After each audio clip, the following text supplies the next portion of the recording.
Right.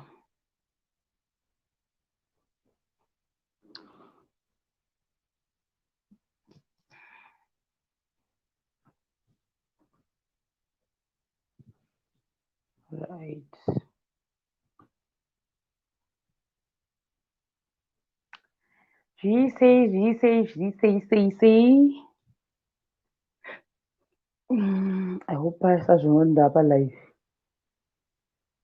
Okay. I learned to this.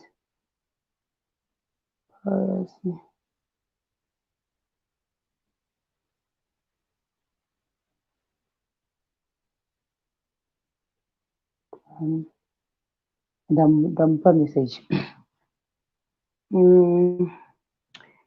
Say, guys. Say.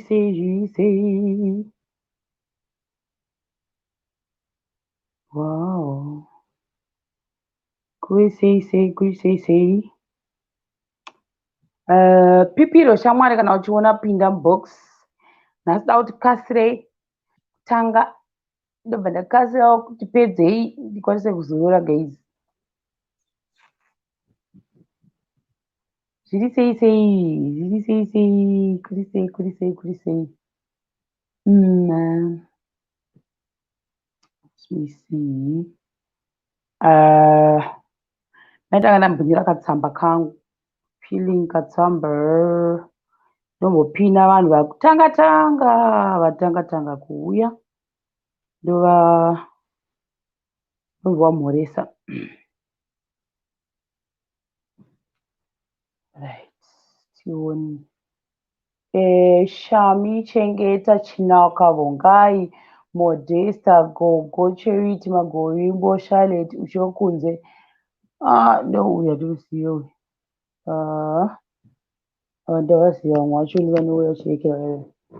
Shai Ashia Leona Precious Monica Loka Shidunga Agnes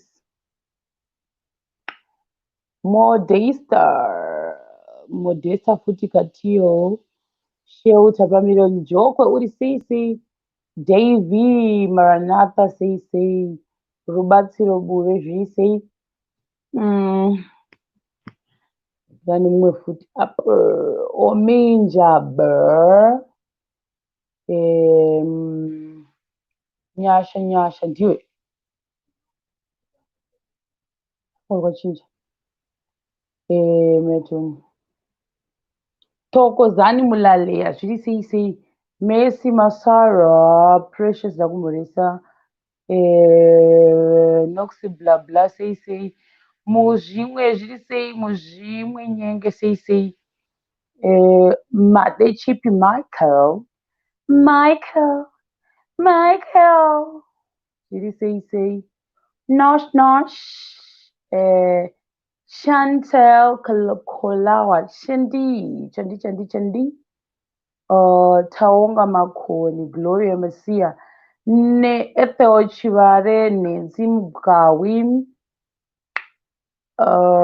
Hilda Gambe Sovereignty Muridzi ZDC TV ndeipiwa ndiziwe zviri Caesar Simbarashe Simbi Alice Zuze Hilda Gambe Glory Musimba Betha Chikungwa sei Sister Eunice TG sei Sibo Case sei Precious Ndakumboresa ka Sister Ndaka Charumbira Mai D Betha Chikungwa Maria Mangani zviri sei Miraishe Machkavira sei Nyati 1489 zviri sei right kundamhoresa nditi ndaitaka uko right okay rega ndichita ndasita kuti kasire kutanga guys yo Pipiro Hello kuri sei kuri boss zviri sei uri bo kuri sei zviri sei ndasita kuti kasire kutanga da kuti kasire kuzorora okay saka ndotanga chitotanga shamwari vanotibatsira kumberi. Yeah, all right. Sandatanga hangu pane ka-ice breaker katinako. Tokati chii ka-ice breaker. I discovered kuti kana ndichitaura mostly my host dad havanyatsonzwi kuti ndee ndichiti chii. Unlike my host mom vanonyatsonzwa almost every word randotaura, but I know my host dad. Saka zvandinetsa kuti asi pamwe ndine strong Zimbabwean accent here. I had to go and ask my friends, my white friends. Saka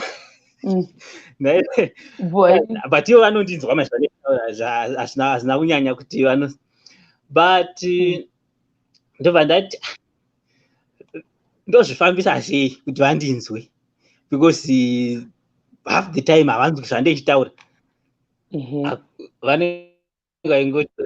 What is that?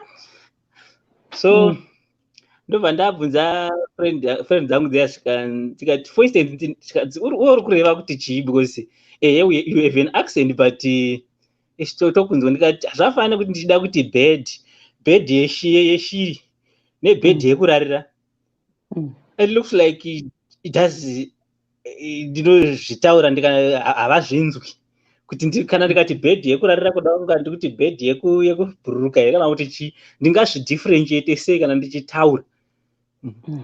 Ndobva ndakazoudzwa vanzivi kana uchiti bed yekurarira it's bed uchipula malips ako kudai sideway bed. Then kana uchida kuti bed yeshiri, mashoko aya anana ara pakati, the r should be unofanira kunzwika moderately. Saka you should say like bird. So bird. Bird. Yeah, bird. Yeah, that's how you differentiate. Zvafanira kuti isitoti se kaoneka uchitoona SEH pakupronounce. So it should be something like sir. Saka manje vakukunzwa here manje? Ndakatozvidiscover I think mari mwezuro pataitabuda nemafriends angu aya kuti ndopandakazovabvunza. Saka I think I'm trying to use that kana ndiziva kuti wedhi racho rakamira sei. Saka Sharon unoti chii? Saka Sharon I think unoti Sharon, something like that. Kana uchida kuti confirm yedu yatajaira. So you should say ukati confirm unenge wakuita kunge pana FEM kuti confirm. So it's something like confirm, something like that. So akaudza mukano. So something. All right. Back to my story. I think it was in 2012. In June, I think around here. But taivhara munani zviya kumonash muna June handiti? Yeah, I think end of June, it was over beginning of July. I'm not so sure, but between those 2 months, pane pataivhara about 3 weeks handiti? Yeah. So yeah. Ndo patakaenda kuenda kuMozambique. Zvakaitika ndezvokuti pamonash paive neorganization yainzi ISEC yaita basa rekutsvagira mastudents ma-internship whether it could be in South Africa imomo, but kazhinji yaigona kutsvagira waitsvaga kwaunoda kuenda, then wolayasa nevanhu vekunyika kwaukuenda ikoko wobhadhara yavaiti ISEC fee yacho yekukutsvagira izvozvo.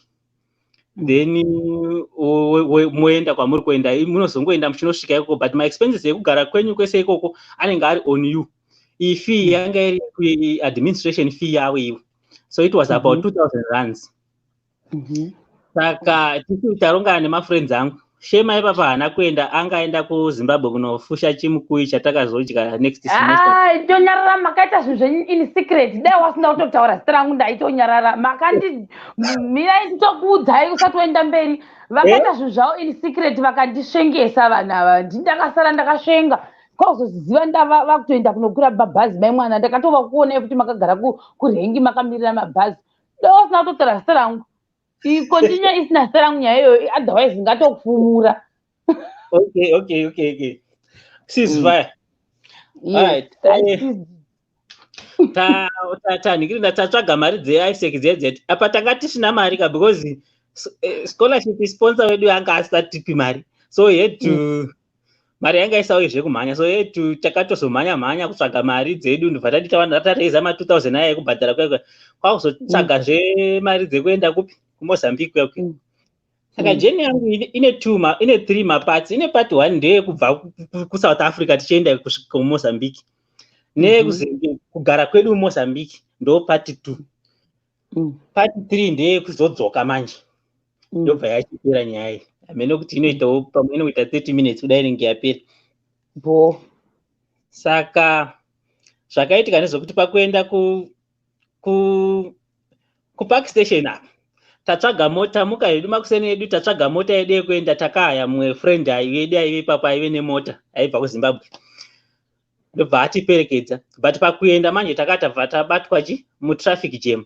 Apa matiketi ebhasi takava tatobhuka kudhara, takava tabhuka Intercape, ndobva tabatwa mutraffic jam paya tanga tingasvike, tobva tasvika bhazi rane 10 minutes rasimuka.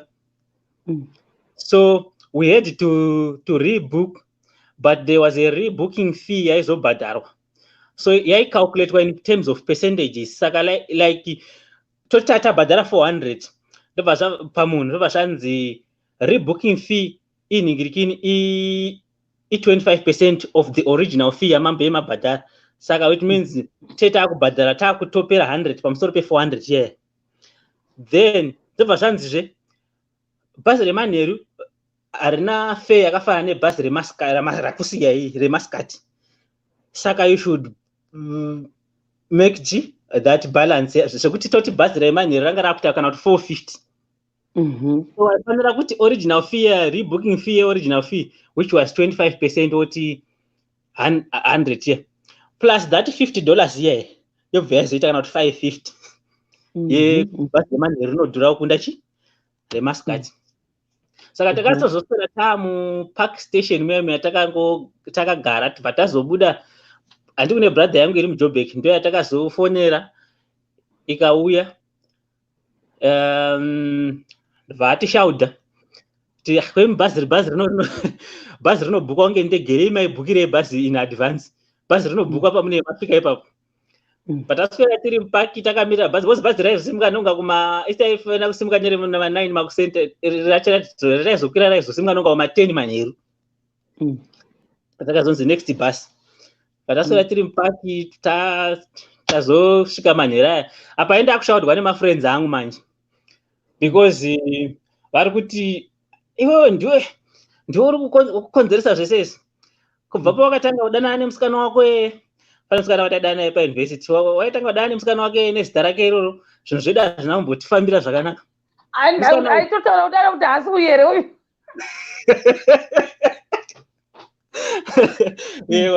Ukuziva ndaziziva, handokuziva munhu anotaura chidero. Zvinhu zvedu hazvina kumbotifambira zvakanaka, because musikana toti musikana aive nezita rekuti, for arguments ngatingoti aive nezita rekuti Nhamo. Saka zvinhu zvobva zvatanga kungooma zvese kanzi kubva zvawakatanga kungodana nemunhu wako iyeye, zvinhu zvedu hazvinombofamba zvakanaka. Nhamo dzakabva dzatanga kuteerana nesu. Haripo parasaibata zvibhregedhiya guys.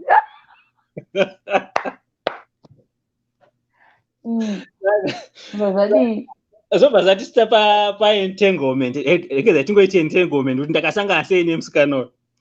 Musikana uyu atoziva kuti tichiri kumonazve paya paitwa ainzi mapanarotisi, kupitsa kwataenda takatomboenda toseka iwe. No, ndasinga ndine rezi renyu, imi mazuva yona ndichiri kuRedwood, iwo ngwari kuRosewood. So Rosewood ndo yanyanyoenda kumapanarotisi, tisingaende. Saka taenda kupanarotisi, ipapo taifanira kunge tichienda ku4 ways kwekwe hamene ndo kwataiwanzoenda kupanaritis, but ipapo takabva tazonzi Clear water. this time muri kuenda kuclear water, hamusi kuenda ku4 ways. Bataenda kunhingirikira. Saka patable patakanogara manje, uyu musikana yanga ari nonga 2 streams behind us. She was from Zimbabwe. So patable patakanogara ndakandaenda neshamwari yangu imwe iri kuno kuya yataidza naye kumwe The cool one, yes. The cool one. Saka ndiyo atakataenda naye ndobva tanogara patable ipapo paive nevasikana tagara tiri kudya pizza. Handi pizza yacho I think yainzosa munongodya uswa neta waguta but hautakuri, something like that. Zvine zvaitakura kwairambidzwa because you end up taking more than zvavanenge vakatarisa, because vanenge vachifungira kuti ukadya unongodyawo to a certain extent. Saka ndibva tati nemusikana uyu chitaura neshamwari yangu tarisaka simaire kemusikana uyu because vaiviga pizza mubhegi. Saka ndikati saka zvaingondiitira fani zvaaita saka intodawo kuviga kuti nditakurewo pizza yangu imise mubhegi yenyu kudii. Chikanzi okay.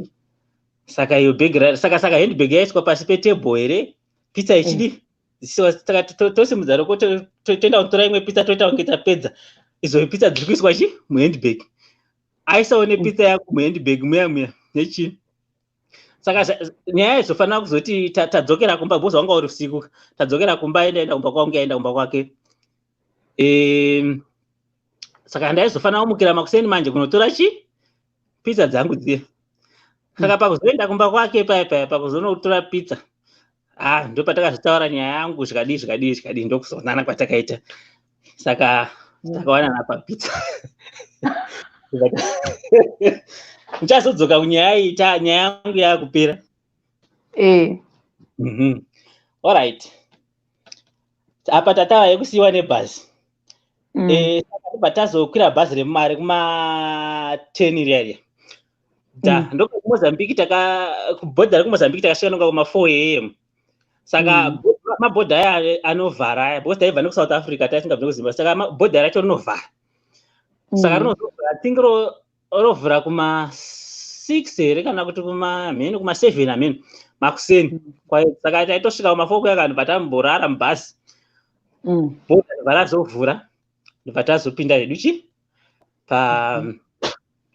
pabhodha paya. Chachanyanyofarira kuenda kuMozambique taisati tamboona sea. So nyaya yangu yekubvunza vanhu vaive mubhazi vakambofamba imomo kuti sea rakaita sei. Saka we were so happy and excited kuti first time kunoona sea. And uchibvawo pabhodha pacho paya it's just about 60 kilometers I think unenge watomumaputo macho. Unenge watopasi uchibva paSouth African border. Hapana umboreba straight. Tasvika paya. Saka tine munhu aifanira kuzonotigamuchira manje tasvika patoburuka maputo muyamya kuti azoenda nesu kwataizonogara. Saka ndaapa part 2 manje tasvika kapo.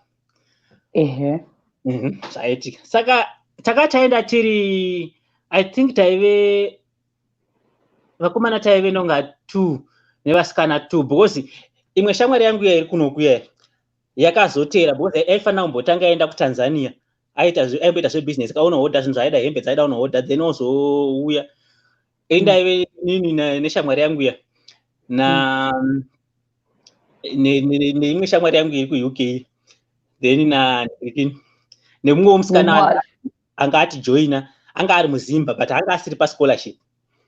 Uya here aingoita kalife kepamusorosoro kumba kwakwangu kune mari yainziva nemari isingaiti, handiti if I'm not mistaken.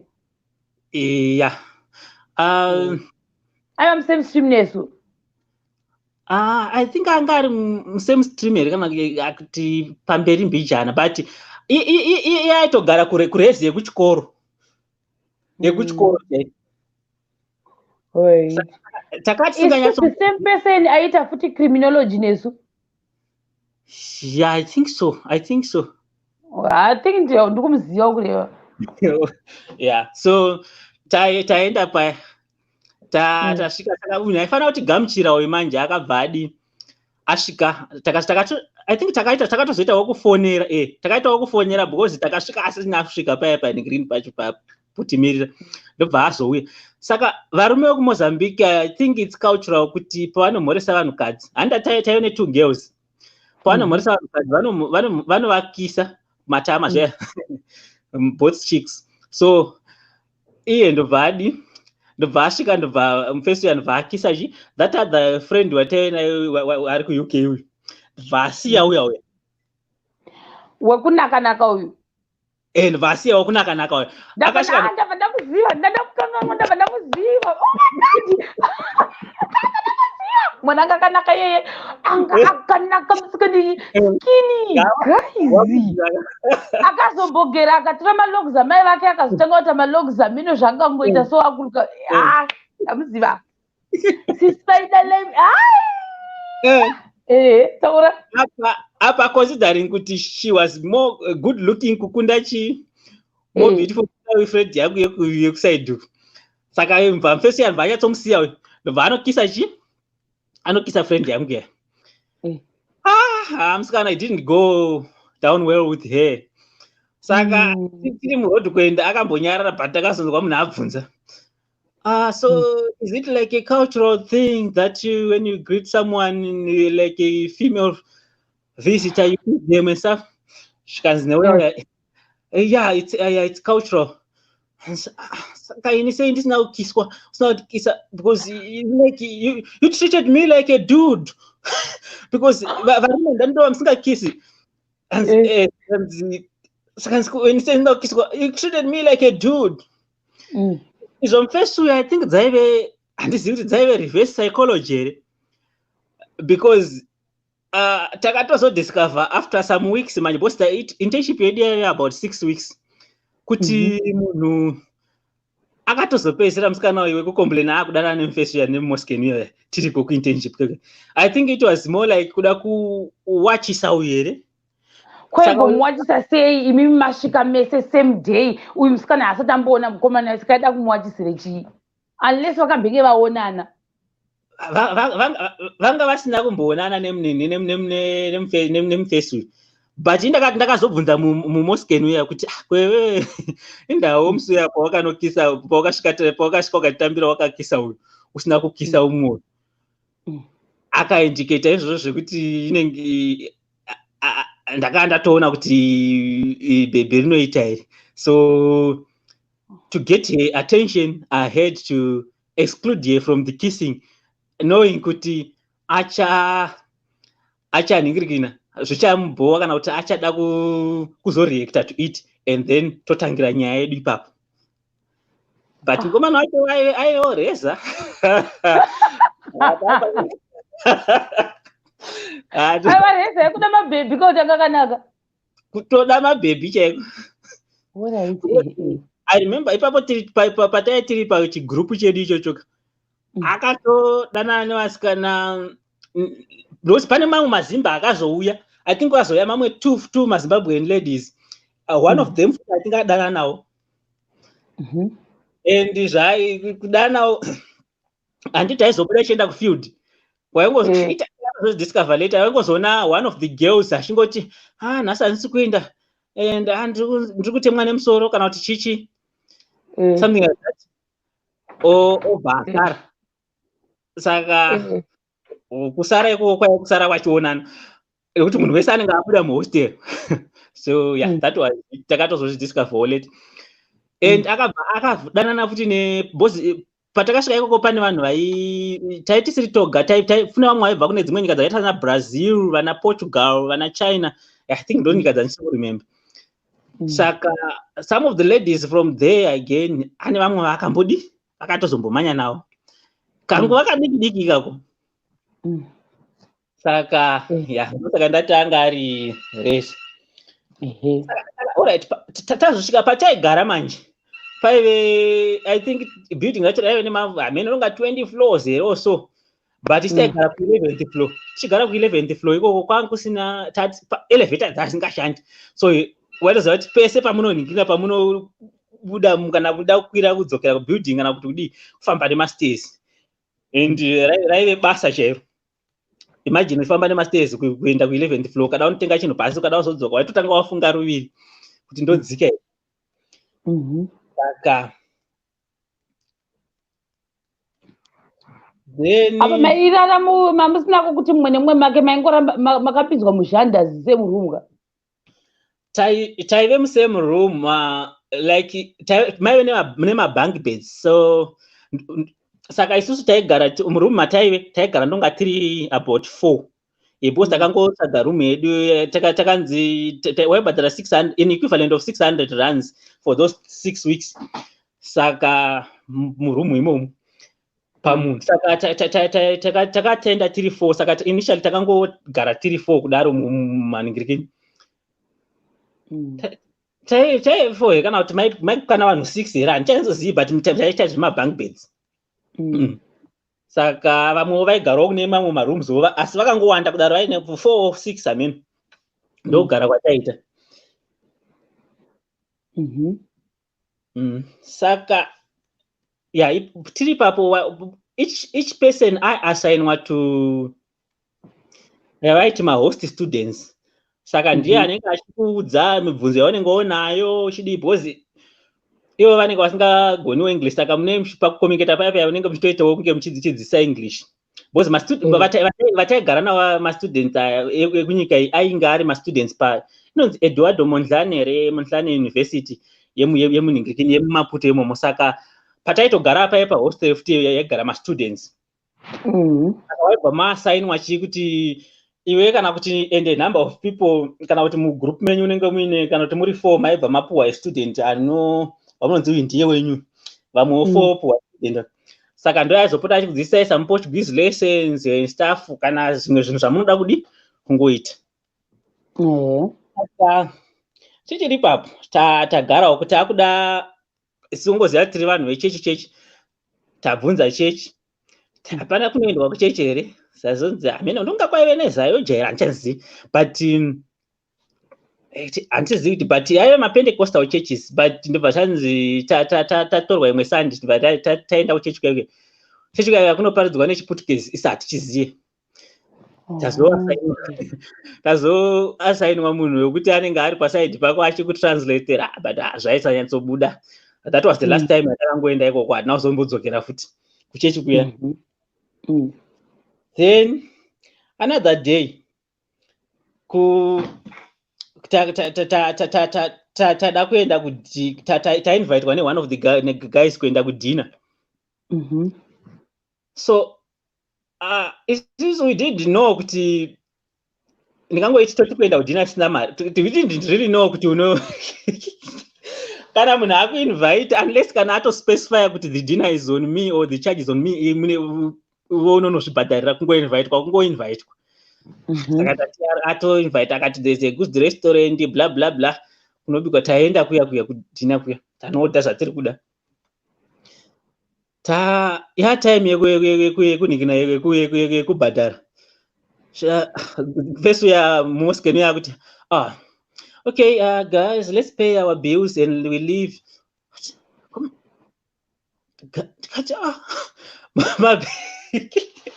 My bills.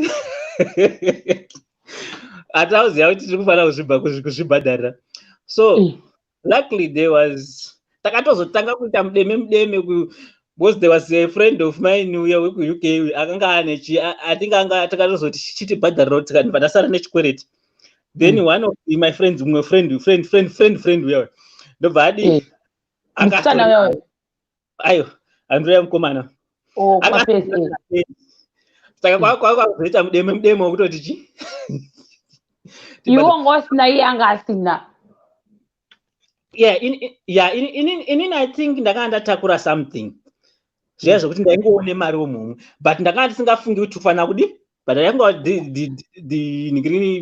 whatever bill was on that guy angati tiende because mataura akaita I'm taking you out for dinner or something saka tikati ndiye akunobhadhara tauzona apa zvaidhura sei because I think it was takatanyatsoorder zvinhu zvekuti I think it was roughly at least 400 mari yeikoko 400 medication something like that which could be around What? 40 to 50 rands, maybe somewhere there. Per meal. Isusu tisina kana sendi. Mm. Saka ndo imwe one incident yakamboitika iyoyo. Then imwe incident tichisvikawo kuse vanhu vaifarira sadza. kuMozambique kwacho kunonyanyodyiwa rice stereo. Saka pataimbobuda pazasi pebuilding yataigara paive nechimarket paitengeswa chefood market.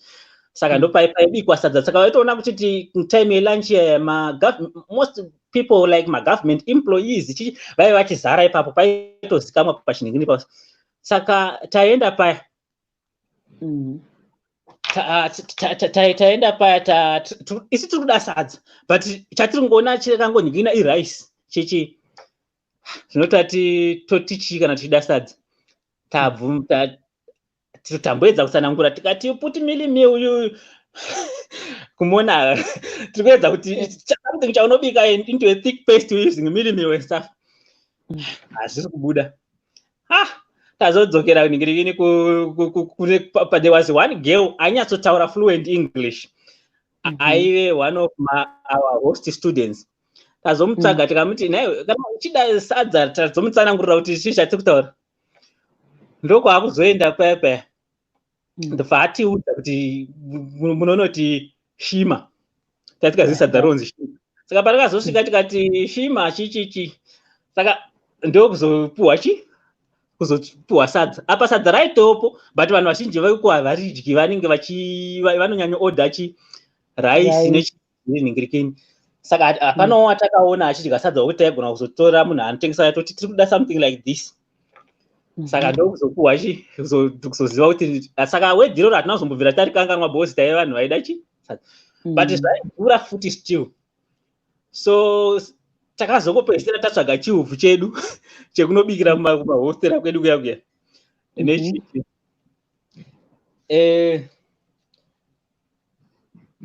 Taratara zvesadza ka.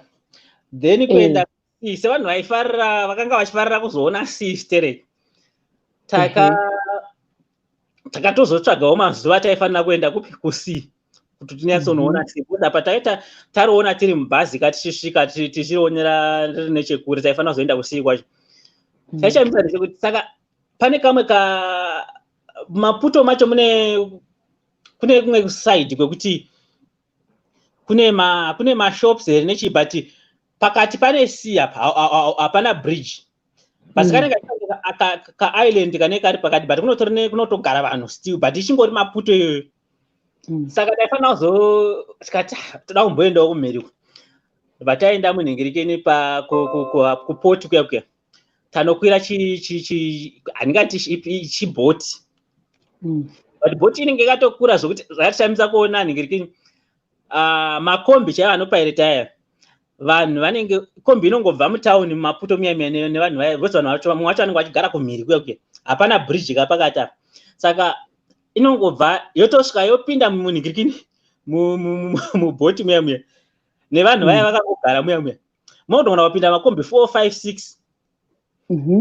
Vanhu vachingori mumakombi mavo, bhoti yocrossa yonosvikawo yomirawo, kombi yobuda nevanhu vayo. Vanhu havabudi mukombi muya vanenge vangogara, but vanongopinda, kombi inongopinda yopaka mubhoti yocrosseswa yonosvika kumhiri kuya vanhu vozobuda vakutoita yavari kuita. Kombi yodzoka apa, inodzoka yoda kuenda kuMaputo kuya, inosvikawo yomira futi yopinda muqueue, yopinda mubhoti yocrosseswa yoenda kuMaputo, kumain Maputo. Wow. Really? Ingakuita zvechirungu. Saka ndo zvimwe zvataita izvi. Then koita nyaya yekuti isu zvataitafambira chaizvo zvaive zviri zveinternship, zviri related nezvataita zvecriminology chaizvo international studies nechii. Saka mainly taishandira organization yainzi ASDECUMO. It was a local organization yanga yangofomawo a local resident weikoko.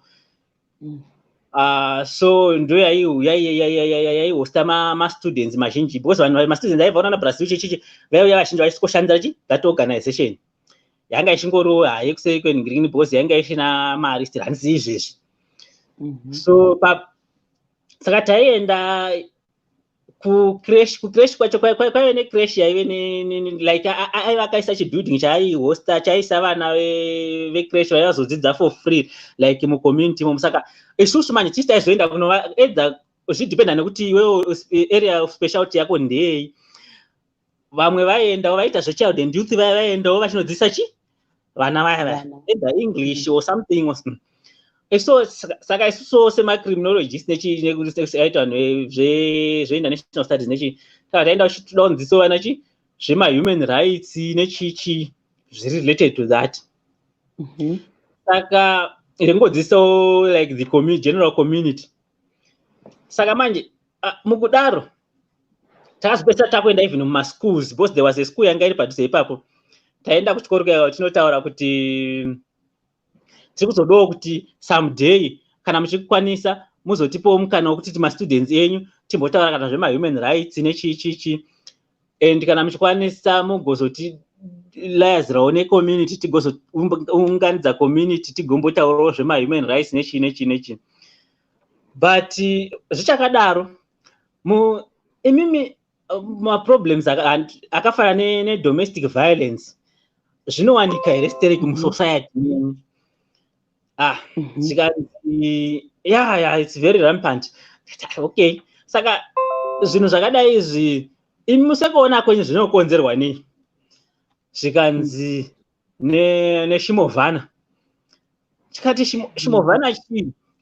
Zvikanzi kadoro so idoro rino, I think it's a home brew here ameno rinobikwa kudzimba ikoko rinonzi shimovhana. Ari saka shimovhana inenge ichizokonzeresa chii chinokunda kuti chinokonzereswawo nerimwe type of beer. Zvikanzi ndezvekuti domestic violence inonyanya kuti vanhu vakadzi vanosiyirwa mari nevarume vavo kuti vazotenga usavi maybe palunch or wesapi. Murume anodzoka, mukadzi haana kutenga usavi, hapana chabikwa, mukadzi akadhakwa akarara, adhakwa neshimovhana. Mari usavi aenda kunotenga shimovhana, ndokunga chibhiya chacho chinonaka asingaiti. Saka murume panosvika mukadzi akarara adhakwa neshimovhana, hapana usavi, mari haipo yatengeswa shimovhana, panobva patanga violence. Saka tikati that was zvaingowo zvinhu zvaive fani kwatiri. Saka makazoita here that thing chacho chedomestic violence?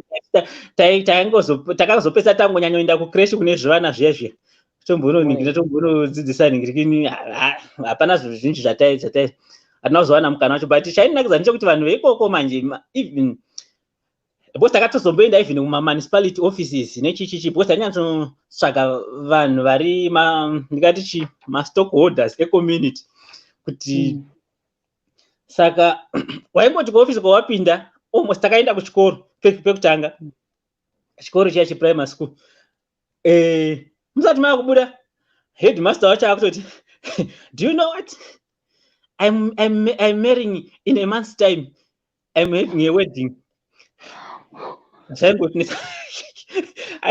always getting married.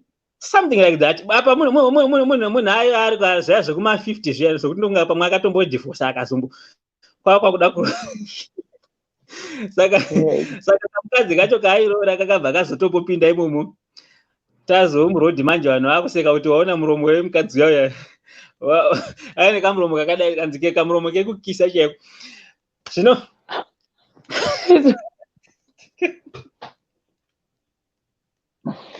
Alright, pasodipa. Ayo, tazoenda futi kuma-municipality offices ekusaidi kwataive tiri ikoko. Same thing, mukuru wekuma-municipality office takubuda, I'm getting married in a month's time. Vanhu vekunogara vachingoroora bedzi. And zvinoshambadzwa kunzwa munhu wese here kuti ndakuroora. Zvimwe zvatai. Then unongoti zivo nekuda zvinhu kwedu tiri ikoko kumoza karutini kekuenda kunhingirikeni taishanda I think from Monday to Friday. Taienda makuseni tichidzoka kana manheru, but almost every day tichienda kuorganization. but ndaizomborova because kwaindibhowa, but sevanhu vaifarira zvinhu unongoziva nefriend yangu kunozi Zimbabwe embassy iri kupi, sezvo tichiita zvinhu zvakaita sana international studies toda kuenda ikoko tinoti tiri pa6 weeks panapa toda kumbouya tichimbovolunteer sezvo iri embassy yedu tichiita zvinhu zvine chekuita international taisa takumboziva kana protocol dzekuti madiplomatic missions aya havangoti munhu angobva from even uri like a citizen of their whatever a native Zimbabwe ungonzi kwanziwa kutoshanda muembassy for security purposes. Tatonyora chitsamba chedu paya ivo kutiponge vatipa hope kuti takasvika tikataura nemumwe mufesa aive pareception tikanzi okay ndivazontaura nemabhosi ake tanyora chitsamba tikanzi hasinzwisa zvamutaura but put it in writing.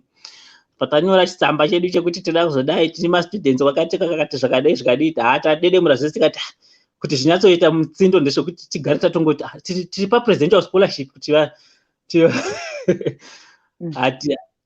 we never heard from them. Takatozoziva taita kutoti aiwa haungoti tutsuro tosvika paembassy toti ndoda kuvolunteer. Then tichiri saka towards mazuva edu ekunhingirikina ekupedza nhingirikini mainternship aya takabva nonga tatasarwa ne1 week here ndopatakazoona kuti shamwari yangu yai ndobva yaona kuti mavisa edu anonzi mastembe edu iwo I think they consider mavisa tanga tato overstay ndonga takatozozvona overstay ndofunga ne close to haisi kana month amen but because vanga vakaisa kastembe katobvanyora date ipapo saka isa hatinamboziva kuti ameno kuti seisina kumbocheka izvo kana kumbocheka tangoti paMozambique kangoenda unongoenda period yawa taoverstay paya taakufanira kuchidzokera but sandaenda ikoko tichiri kunhingirikini generally vanhu vaizombotoma mumaweekends vaibuda vachienda kana kuti kumaclub vachinofara. Shamwari yangu yairi kunokuya semunhu waingoziva kuti aya semunhu asingaiti zvekufara stereki zvekubuda achienda kunhingirikini ameno kuti gore akabuda akaenda nevamwe kuclub waenda kuclub kuya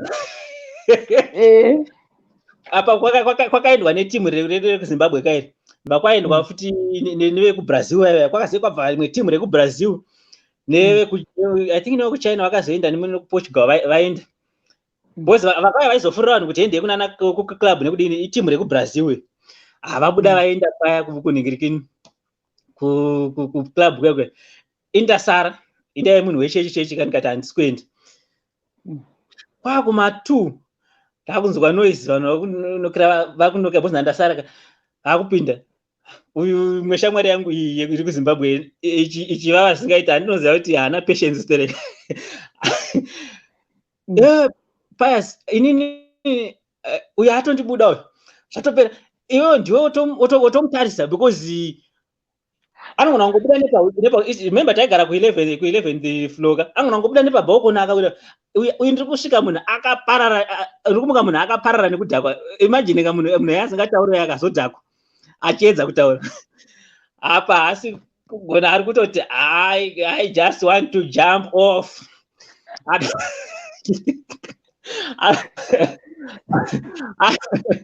anenge ari mucomment section havi comment ari kuona menako itochisirira zvimwe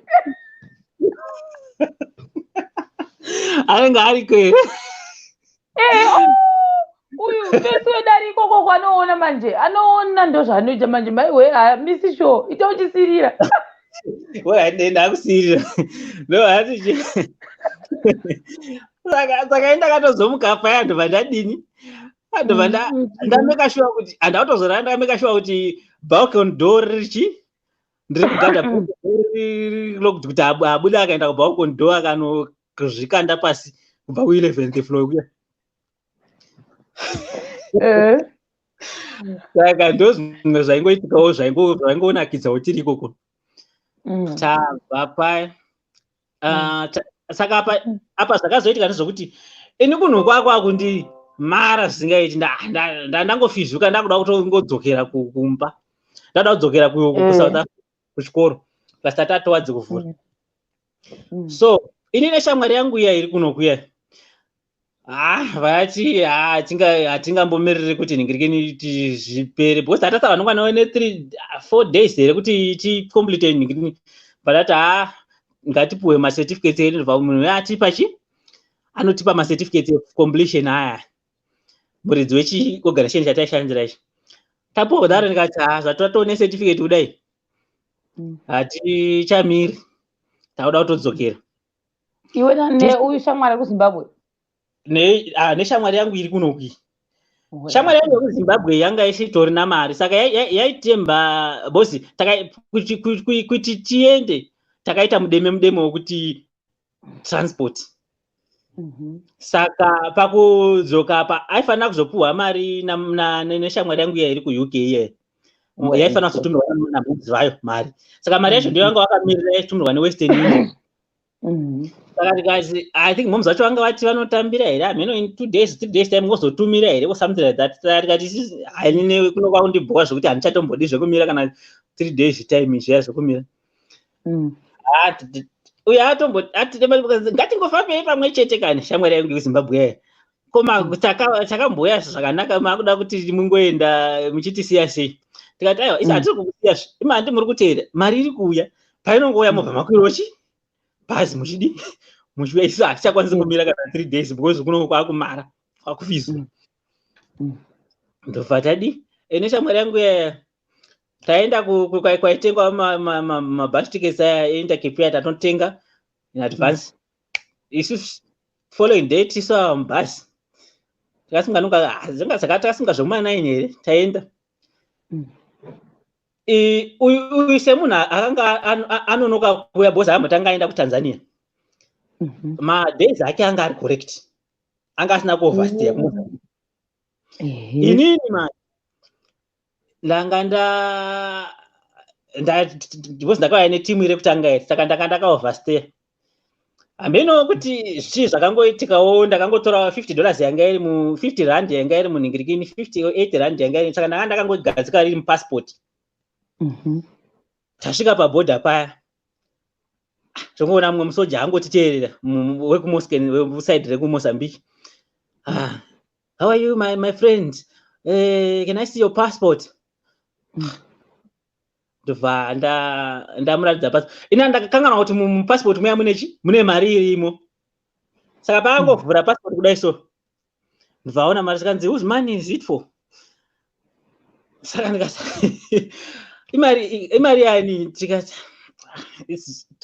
I just placed it, ndakangoisa imomo passport imomo haisi yemunhu. Saka I think zvakabva zvamupromota kuti akanyatsotarisa madheti, ndobva aona kuti ichi madheti ari takatoverstaya kuMozambique. Ndopakabva pasimuka nyama zvikanzi wakaoverstaya imhosva iyoyo zvinotobhadharwa fine bla bla, hameno zvaaya kutaura. Saka ndakabva uyu shamwari yangu yekunhingirikini akabva andipa wrong advice because it looks like uyu aida kuti nyaya iyi tingotaurirana, handitika uyu musoja then obva aona zvekuita. Uyu shamwari yangu ndobva yataura kwandiri neshona manje zvisinganzwiki neuyu kuti iwe siyana naye, ada kutokudyira mari. Mavhembe aziye pabhodha ada kutokudyira mari. Saka ndibva ndava ndati abva ati you see my friend, this is really an issue. Ndikati haiwa kana iri an issue sezvindandapuwa advice isusu ngatiendei kwacho kuofisi kako kunoitirwa issue to your bosses. I want to see, and I want to talk to your bosses. Ndino are you sure? Ndikati yes. Ndapinda paya hameno kuti akanosvika akataura kuti passport yaoneka kuti yakaoverstaya. Passport inobva yatorwa pabhodha paya. Passport yatorwa ndiri kumboedza kuti apa handina kana mari tatabhadhara kunhingirikini kubhazi. taita tisina mari dzakanyatso-kwana kwa passport yatorwa ndikuti ndibhadhare fine yacho ndofunga yaidarika kuma 3,500 here amene kuda ku 5,000 here metcash, which is maybe around 2,000 rands fine iyoyo. Saka ndadini paya ndataura tanetsara paya tiri kutaura passport yatotorwa. I told you my friend, now it's irreversible. We could have solved it there. Now this is office. I cannot do anything. Svika madriver auya ebhazi randaenda kuira enda Cape Real akati ngwazi yama-South Africans akati my friend, how my friend, you cannot make us wait. You should have told us, solve your issues. Now we are leaving you. Vaenda shamwari yangu yandobva yadi yapinda munhingirikini yati ndatichenda nemabhegi hako. Saka mabhegi anga atogara aitwa check-in saka atomubhazi kuti angoti saka ungozochengeta mabhegi ndozongosvika torera kumba kwako endekeza isara pabhodha marasiwa pabhodha paya kati mandoita sei. Saka izvozvi ndaudza mukuru wepabhodha yayo ndikati isi kwatati titogara ndatoita check out mari yatatakabhadharako ina handisina mari yatatakabhadharako ndigareko kuyadi zvakatopererana because ndatoita check out kwatandikagara kuti ndidzokereko ndisina mari kuti handina kwekurara handina chi ndida kuti andipe passport. Passport ingabuda zvikanzi those issues you should go to your embassy. That's what they are here for, to help you, their citizens. So zvekuti hauna kwekurara, zvekuti hauna mari, zvekuti go to your embassy. Ndakwira bhazi rangu riya ndadzokera kupi kuMaputo. Ndasvika shamwari yangu takambokudza kuti tifambe pamwe chete.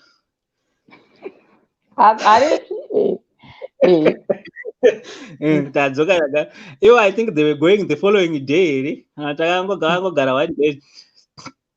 Ndivo ava vabva vato because mari inenge yakazotumirwa early saka vanga vakuendawo the following day. Vatokumuka vakabuda vakatoenda. Indasara kusiyawo manje. Ndasiyiwa manje. Passport yasara iri kubhodha. Hapana mari yekunobhadhara fine yekuti ndipuwe passport. Saka apa ndokufanira kuzoenda kuembassy. Ndanokutsvaga kuembassy kuya ndakambeya netsoka ndikaenda apa mukati maembassy anowanzoiswa muma affluent areas something. Mukati imomo ndatsvaga embassy yedu yandaidi ndaiwana. Apa ndofamba netsoka ndasvika kuembassy kuya ndataura nyaya yangu. Ndazonzi ipapo I think ndakanzi ameno kuti ambassador wacho wanga wasipo here kuti chi ndazonzi ndaudza mufesi wanga ari pareception nechichi ndikazondidzokere ndibva ndazodzokera futi the following day ndasvika kuya I believe kuti he was ndiye ambassador wacho. Ndikasvika ndikataura nyaya yangu then ndibva ndazonzi wait ndibva ndazonodedzwa zikanzi pane vari kuuya kuzotaura newe ndibva vataura newe indaenda kutya maibozi kuti ndiudze brother yangu iri kuJoburg kuti ndingomutanga kuti nditaka overstay azoburisa mari. Ndikati kana handidaro ndikadza ndiende kuembassy ndibva ndadi kuembassy kuya ndibva zvanzi isusu hatiti unoona diplomas vanenge vainadzo unoona zvakadai ndatsanangurwa kunoku izvezvi hatina mari dzatiri nadzo dzekuti even zvimwe zvekutorana embassy hapatorina mafunds acho. But iwe pane munhu kuJoburg kune munhu ariko here hama yako? Ndikati ari konkoma wangu but handifungi kuti angatombonzwisisa nyaya iyoyi. Kuti it was a responsibility kutarisa kuti madhesi ari kuexpiring. Zvikanzi okay une nhamba dzake. Ndikati dzabva dzafona wena. Dzambassador dziya dzafona wabva ataurwa zvikanzi ndine ambassador chezimbabwe weMozambique wezimbabwe to Mozambique bla bla bla ndobva zvakangomsa dzakadzava dzamusofta zvikanzi okay alright ngaauye kana aine mari aine wanokwanisa kutamupe mari ikoko panhu vari ikoko ozouya ndoenda kamugarira papark station ndodzosera munhu uya mari yake ofura achibhadhara mari yacho pabhodha achitora passport then ndobva zvanaka paya kuembasi kuya bhozi ambassador vanga vazotaura nebrother yangu tadzokera kuya kwataigara kuya then uya akazondi that guy uya wekukisa mumwe akasiya kukisa mumwe uya ndiye akazondiperekedza kubhodha bhozi indaiti handizogoni kunotaura chiputukezi kana kuti nyatsokunzwana bhozi vanhu vacho vanenge vasinganyatsotauuri chirungu kaivhino pabhodha vacho kutiwo uzotaura chiportuguese chavo unenge musinganzwanani futi saka ndobva andiperekedza netakwira bhazi ndobva andiperekedza ndobva anosvika ndobva azotaura akazosvika manje anga aripo mukuru pandakatorerwa passport anga asiri pashift yatakazosvika takasvika pane mumwewo iye he was a bit understanding saka paakapinda ndiye akazopinda akanotaura naye muofisi make akadi indaitawo panze ndobva adzoka I think mari yangu yakazodzikiswa yefind yacho from 5,000 ikoko here kusvika unonga 3,000 because paakangomeshera kuti he's a student okay if he's a student it's fine let him pay like 3,000 ndobva ndazobhadhara mari ya 3,000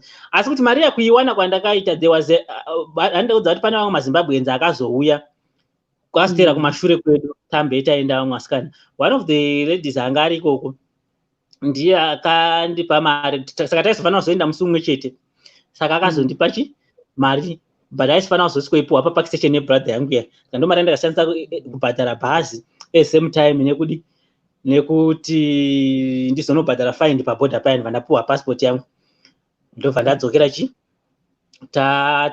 tasvika green park station ndobva apuwa mari yake park station paya saka ndaifanira kuti ndakuenda kuchikoro manje because ndaifanira kumhanya kuchikoro kuno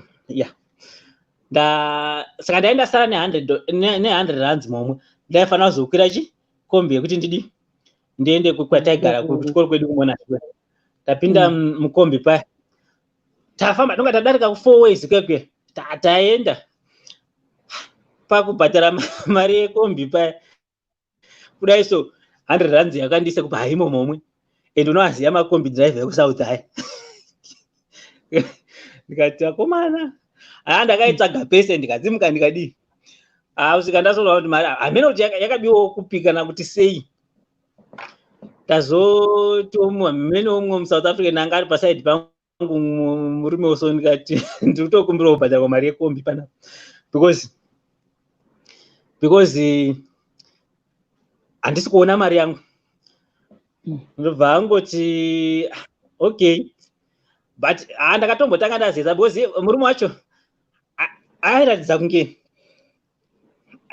gangster here because aive airatidza kunge mascars emapanga chaiwo enadza rakati pamwe ndiye akatokubira saka saka ndobva ndandikumbira kubhadhara ndobva angobhadhara mari yekombi yaya atozondiudza kuti nzvimbo yakazotaura manje kuti anobva ndobva yakazoita ozi akabva atoti hamene kwaaenda but aiti ndogara kuhillbro unongoziva kuhillbro kuhillbro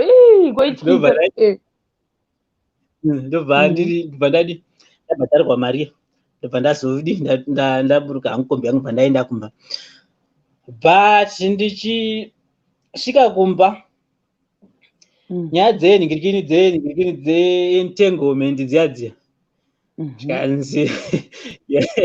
kanzi hauna zvinhu zvaa zvakutodhakwa manje parelationship because patakaenda ndakazoziva kuti nyaya yacho yaitaurwa manje yachinzi hauna kunyatsondiona kunyatsooneka kweiko manje because ndakanga kati munhu wandakapowo hagi ndichienda ndakukwira mota yekuti takuenda kupark station hanzi munhu ungangoenda shuwa izvo taningira ndopa zvakabva zvadhakirawo zvinhu zviya zverelationship iya because ayangokomera kuti iyo ngaenda ukanoita 6 weeks hauna kumbotora kana phone number yangu zvikazenge ndikati handowanga usina foni here munin'ina wesister vaya veincharge vaya ndiyo yanga iri shamwari yacho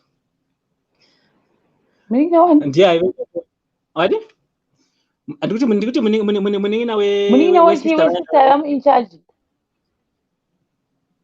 sister vaive incharge katiri kumona shivaya hausi kuziva vaive munin'ina wavo aive paya unga usikazive here saka ndiyo yanga iri shamwari anga asiri bebhi wako aiwa shamwari yake saka anga asina time handai kana ndida kutaura naye pafoni kazhinji ndaifonera pafoni yemusikana uyu yeshamwari yacho uyu munin'ina wangu ndendotaura naye but uyu anga aenda kuholiday manje kuzimbabwe saka uyu ndakabva nditi even foni yacho wanga usina because shamwari yako yanditosifoni yaitaura naye pafoni yanga yaenda kuzimbabwe hanzi ungadai wakandibvunza ndaiziva zvokuita bla bla bla. So that was it and zvabva ndopakapera sarungano I'm back home ndakusouth Africa then life yakabva yaendeka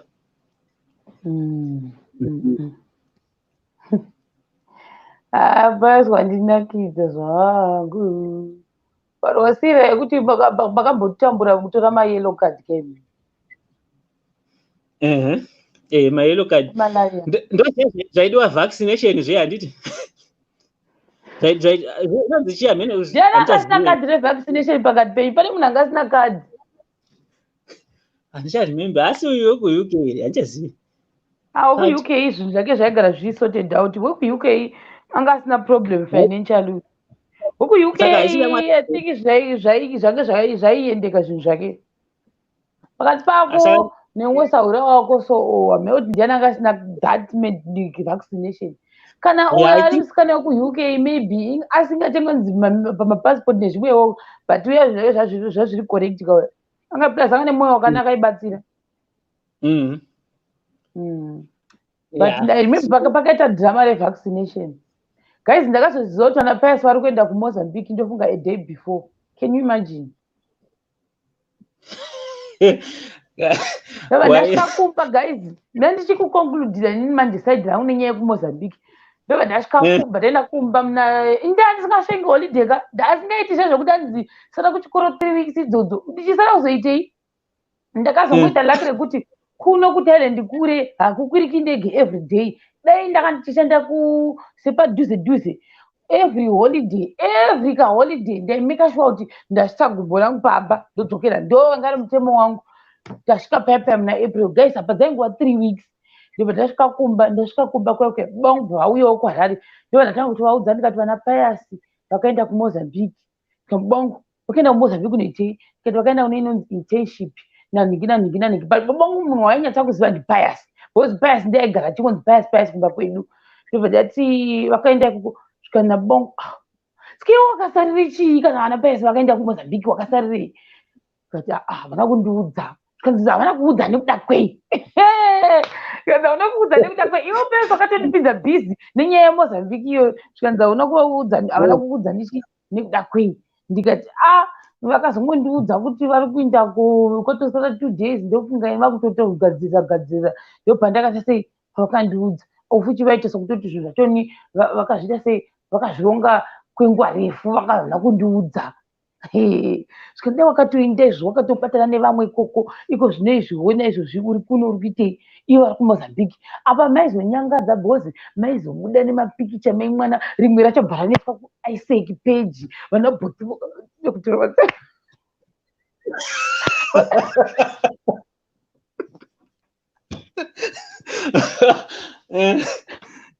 Are you vanosvetuka kuenda mudenga kudai. So guys, muzi mapicha yekuti vanhu vanosvetuka mudenga, kamera yotorwa nepazasi kudai, vese vakazara nevamwangwani muzviringi kudii. Wainzwa moyo, wainzwa seunotsva apo unenge ukateerera magetsi achida achiti guchu, utarisa mapikicha ekuti vari kuMozambique. Ini ndaichiva nefantasi yekuti ndofunga vari kusipakwa, ende ndofunga kusikuti ndakarwadziwa zvangu. Ndaudzwa 1 or 2 3 words nenyaya yeMozambique namudhara wangu. Ndakatomboudzirwa nyaya yeMozambique iyo, handizvo vatoo neexperience. Bangu aiti hanzi matova neexperience yekuti makaenda kuMozambique izvi munetsekane kutsvaka mabasa. Iwe ndakaona nhamo nenyaya yeMozambique iyo, ndakangozodungira hangu ndingagodii. Ndakaitukirwa nyaya yeMozambique, asi makatoenda ndaisaziva hangu tichii. Handiwedzosara pabhodha, ndofunga ndairidza mbere musoro, ende nyaya iyoyo dai ndakazora pabhodha futika ndaitukirwa nhau iyoyo. Unongotukwa namunhu weitoitukirwa kunzi iwe waizoenda ikoko sei, iwe uchizova kuti hanga usina mari dzakakwana. Pamwe ndaizoshaya mari yekuzoita zvamaiita okuMozambique. Ndaisalingi, I think ndikaona kuti pakaita dzimwe 2 minutes pasina apinda mubox, totangoenda live tokondinya mangwana. Because une imwe futi yemudzimai wako yawada kuuya yawada kuuya nayo neti neimwe yeThailand. Svika mangwana tokonodzoka wait another one. Ndinoda kuti kasire, I think this week neichimboti kasire kuvata. Nyama dzangu dziri kumbota dzichindigwadza. Saka ndoda kukasira kuzorora. Ndoda kukasira kuzorora. Hapana apinda mubox. Aripo. Ndeipi guys? Zviri sei? Tiripo, ndaita mubvunzo kuna Kola kuti paya pamakaparadzana paya hagenge isina kisi here?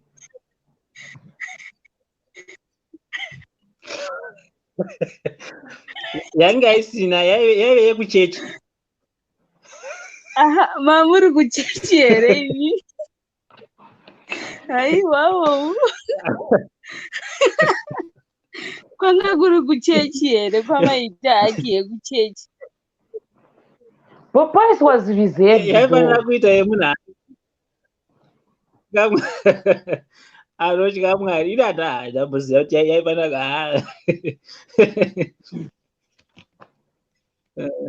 ana haipo. Hanzi? Pana anenge ati hana here? Anenge ati hana. Ndaonyatsopanzwa ati kudii pekupedzisira? Aiwa ati yaifanira kuita semunhu aenda kukereke plus munhu anoita zveke. In general price ari reserved. Hangu ndo zvangori izvozvo izvo.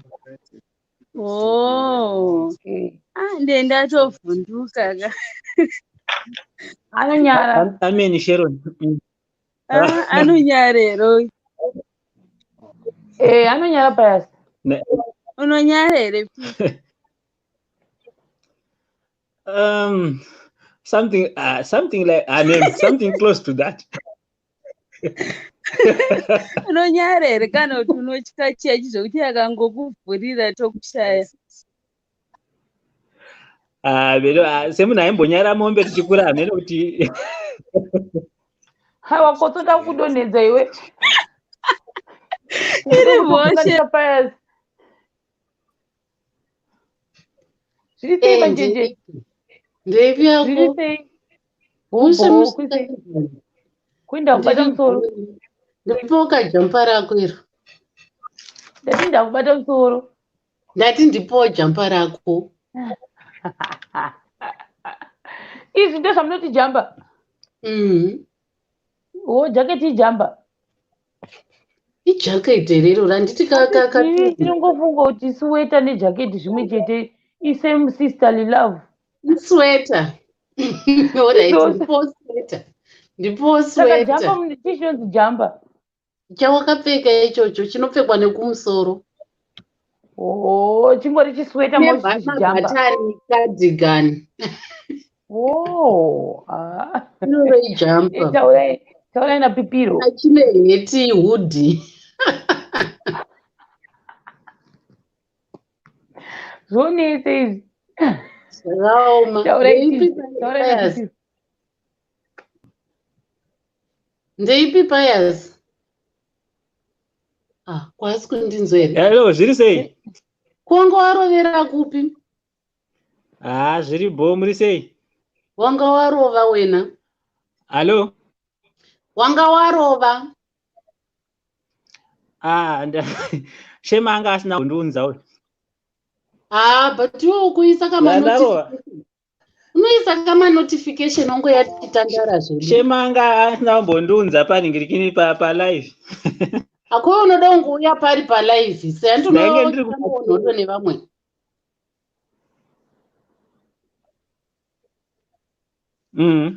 Ndiri kubheki ndichiona zvemana. Nengo chitate? Ndomboya ndichambowani pamaita zvemudheto. Apati pabirthday yakupi ndakaziona zvemudheto ndakambopinda ndikambokomenta kumasection. Ndinofunga kuti pamakazoita zvebirthday maihosta birthday. Ndaihostwa.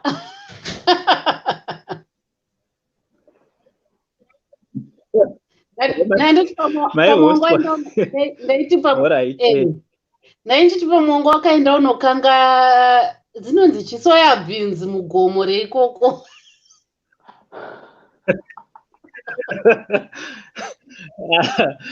Kuno ndatomboona kana gomo vanotoiti iri too flat. State yacho inonzi Illinois yacho yakanyanya kuita flat ameno level. Hakuna kana gomo randakamboona ini. Finish. Nandotoseka zvangu pakuenda kurestaurant apa. Ndoda kuti undiudze chokwadi wakanyatsodya here zvokunyatsodya uchiti nhasi rega tinyatsodya mari yemunhu kana kuti waingodya wako zviri imwe yei.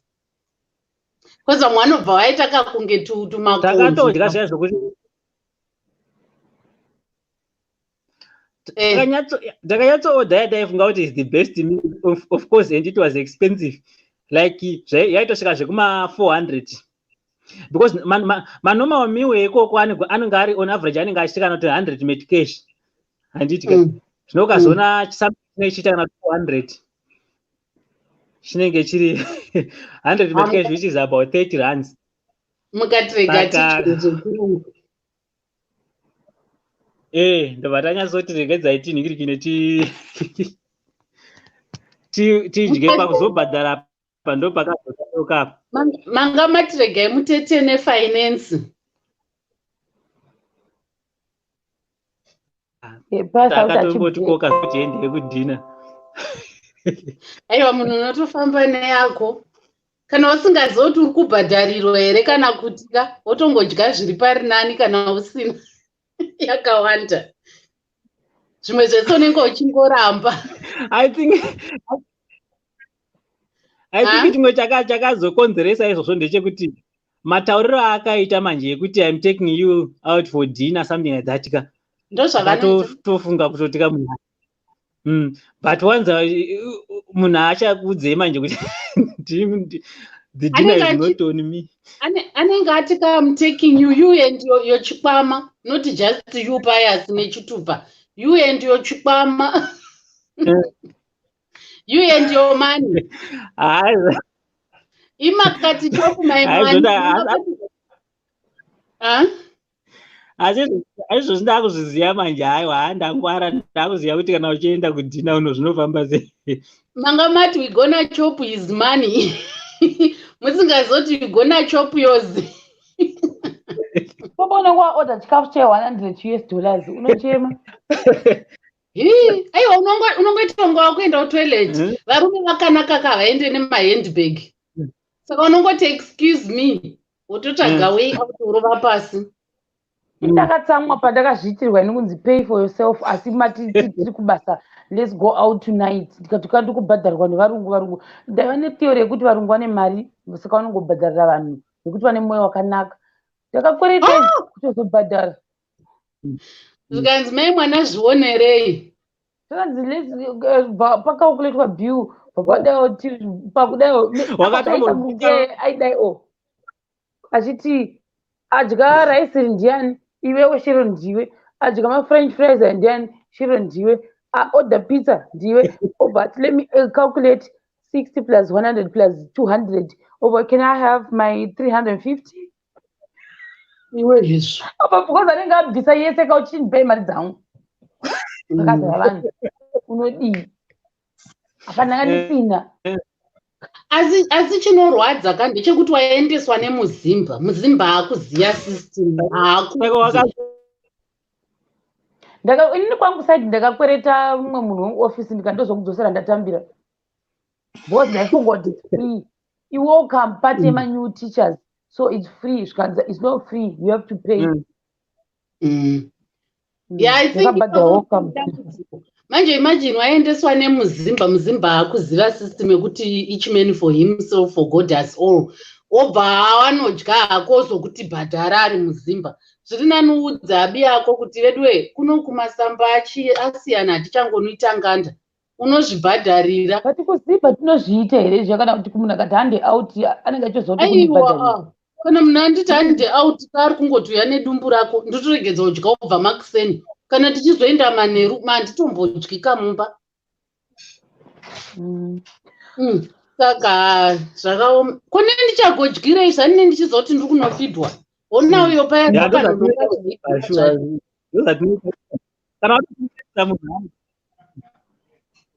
Naam. Irobreaka foni yake.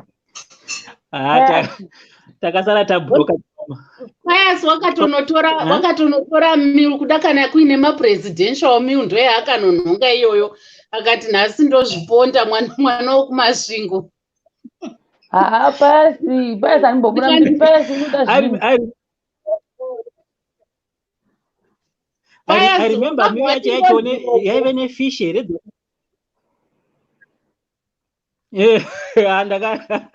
Ukati ndozvo. Everyone anga ari pagroup.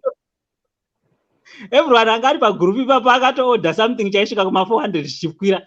Oh, finish. Because mami wacho ndobva I remember kuti miyo yacho yaive nefish here. Hameno dzakaitwa sei? Hameno mazita aitaurwa kuti it was the meal was nice, but ndizvo zvandataurira guys ndati sea fish. Seafood.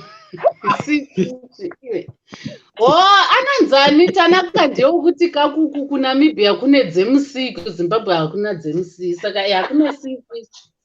Kune right ipapo kune fish dzemusea. Kwozoita dzemurwizi, dzemuna mukuvisi. Fresh water. Kune dzemupondi ka dzemuna mukuvisi, dzemusea, dzepaiwe dzekusiweji zvese. Amusada kundisimbisa. Aiwa, but hakuna here sea fish. Kune sea fish. Handidya hangu fish iwe, saka wasatombonditeedzera. But I suppose dziriko. Kune river fish nesea fish. Ngatikusimbisane asi. Piuos unoti iwe hakuna here? Ndiwe wakaenda kusea. Hakuna sea fish neriver fish. Yeah, havazoti havo sea fish. Vanoiti salt water fish here. Imwe yacho dzisiri dzedu dzemunana Karibwa dzechinzi fresh water fish, something like that. Oh, finish. Unotisimbisawo kanai. Sea fish hairi bhora. Ndakaorder zvinhu. Ndakaorder zvinhu nezvandaisaziva zvekusea zvakafanana nemaprawns. Ndikadzisai. Wakazvidya here? Ndakadya. Tikati chimwe chandakatiisa ichi. Ameno.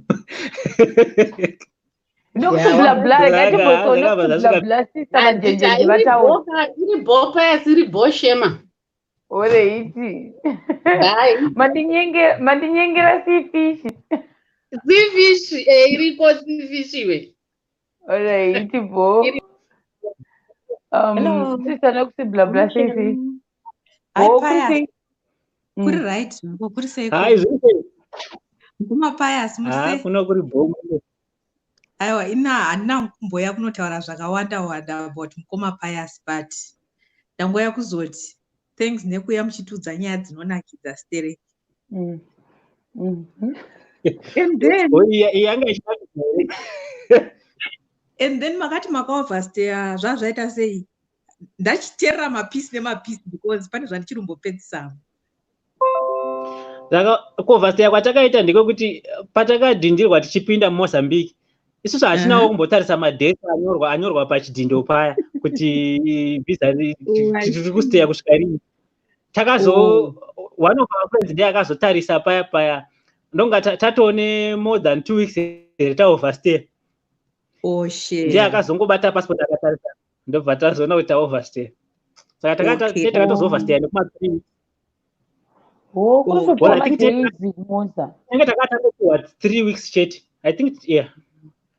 Taifanira kuzodzokera kuboda kurenewa todi.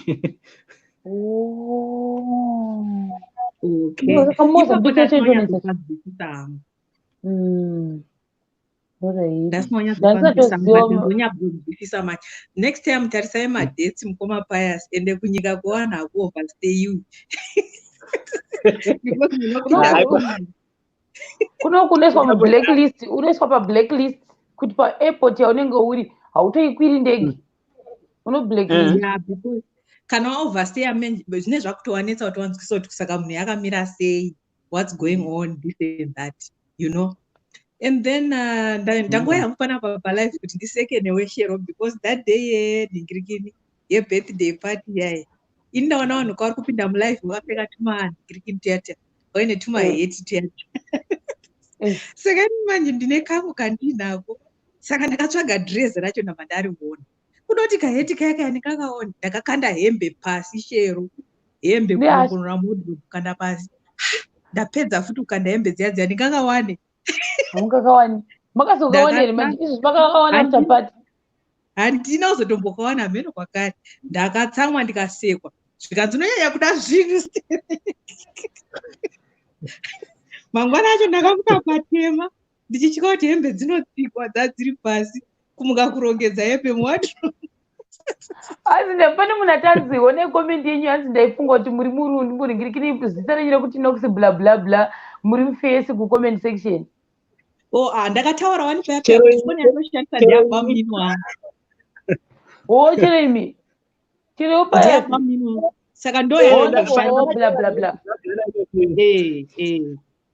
Saka unongoshambiswa maybe mukomana remukomana. Anyway guys, takanakidzwa nezuro singatomboiti ende shero wangu wakachena singaiti. Ndakachenera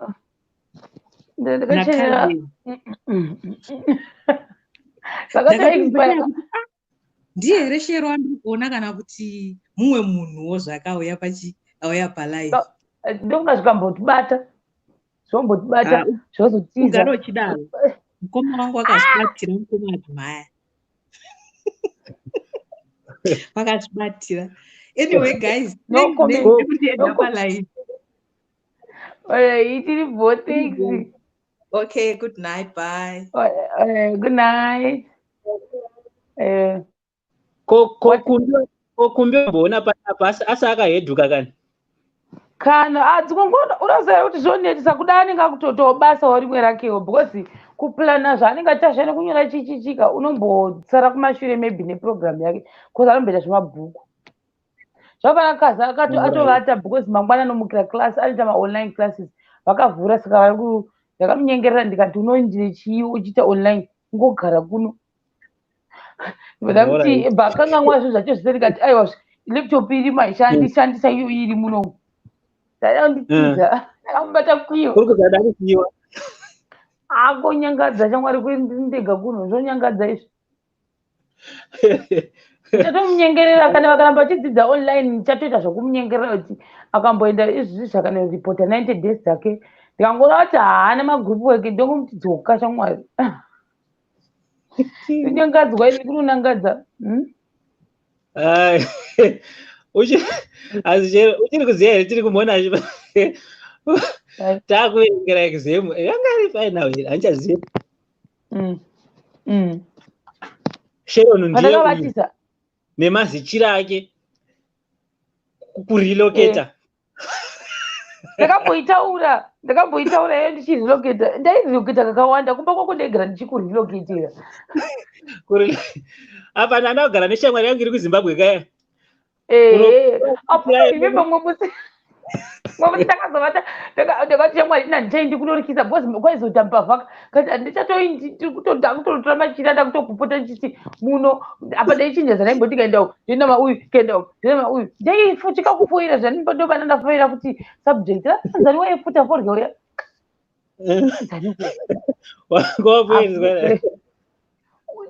sibu ndizvo ainzi sibu shibu anga ane hutsinyi uyu mukomana ndondorivo uyu kuti waiti kanawo ane mudhi yake yakanakanaka ndiye aitibatsira maassignment ndakatorelocata ndikati kana amgona relocate kusvika assignment iyo yaitwa ndobva ndatozorelocata futi ndichiita sei inonzi kuita sei ndichiita senge criminology yange iri tricky neinternational relations yaiva tricky ini ndaida kutora ndechipi chamakandinyengerera kuti usadhiropa ngatiite tese kosi yenge isiri ndadhiropa I think communication media studies iri aichazochicha ndadhiropa haisi yababa vekukwenya here ndichangoziva pane wakandinyengerera akawanda wakandinyengerera kuti ndisiye pane kosi module chairo hatichazoti sociology or communication media studies skeni ndandikavenga sociology ndobva ndati isociology ndakati ini handichaduita sociology because mave vaindinyangadza vekusociology andi handasikaihwisisi sociology ndondati ndakuidropa because waifanira kuzodropa after 1 year ka ndati ndakuindira hangu mberi necommunication media studies ini ndakazviita ndisingazive but handitiva pakunoenrola taiita meeting toti muri kutora api masubjects totora akafanana ini ndobva ndasiya vawanditi vanhu vainda vawanditi iwe shero unopenga here shoro ungatodropa unosara nani ikoko unosara woga kucommunication media studies wona vanhu vose vadropa iwo ndiwega wakasara ndobva watatoita muroom maprice guys ndokutodropa kosi yeya guys ndakasiwa ndokudropa kosi kwakudropa yemedia study mamodules kwakuita naimbe nesociology but agreement was sociology ndakaimaka ndigoni tikanzi assignment uchandibatsira kukanzi group tofanira kuita tese because ndiwaninyengerera ndoyanga iri condition akati bo ndomaitira ndakaita sociology wayo ndaisatomboida ndaisaida criminology ndikapoza futi ndaidropa akanyengera ndokusvika nayo kusvika ndapedza but ndaisaida ndandakuda kuita international relations and communication media studies ndobva ndaida kupedza nadzo crimi yacho neinyangadza imwe kosi yandakakunyengerera kuti uite yaiitwa nemboa yaita kunge dzina kunyatsokwana uyo ainzi tereblanche uyo aingokwenya uyo aingokwenya assignment aikwenya panenge achiti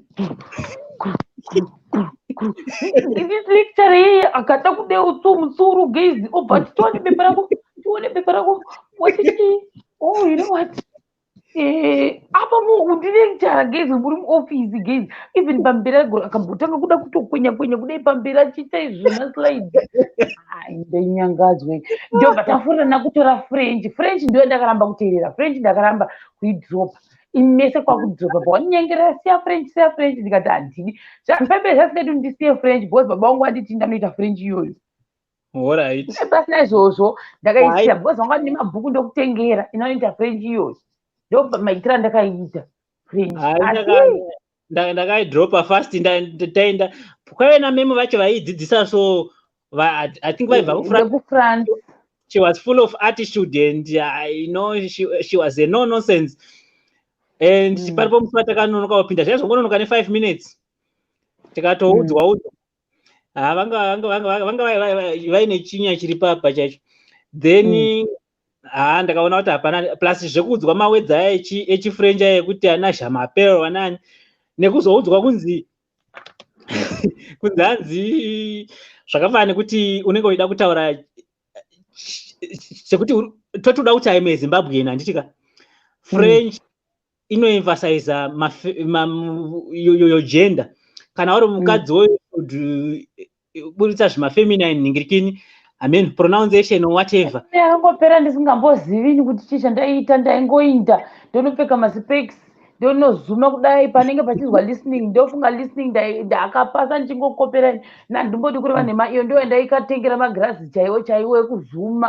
ndikanotenga magirazi emaziso ekuti ndinokwanisa kuona munhu ari kokoko ansa yako ndichiiona ndikadayo so ndichingonyora kuti number 1 its jwe swi o disole handina zvandaiwani palistening yenge kaoma engokopera watu waita waigona vani pawaizouya kuhostera neuchikirema ndaikirema zvokungoti ndikwanise kupasa pangu pacho nditaipiwa matest every day ndokirema pasenge pakuzita maletters aya ndaikirema kuti ndipase because vanhu vese mamandikandira zvibhregedhiya nditi uchaifoira ukadzimba pakandikwa list yevanhu mazinhamba kunzi wakafoira vanhu vakandiisa pakuti hanzi I think sharon akafoira french ndo vandaita distinction ndikaita 70 something ndakavhara ndikati muri kuti chii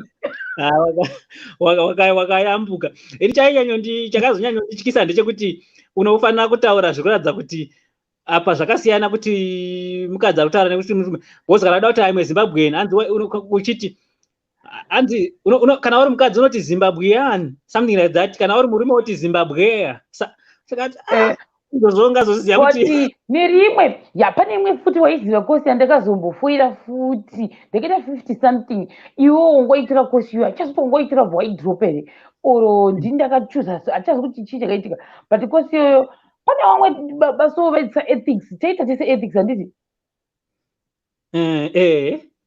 iyo handinofunga makachuza topic bva maita assignment yenyu bva ndachuza yangu bva ndafoira bva mapasa bva ndakuti next assignment ukutofanira kutondibatsira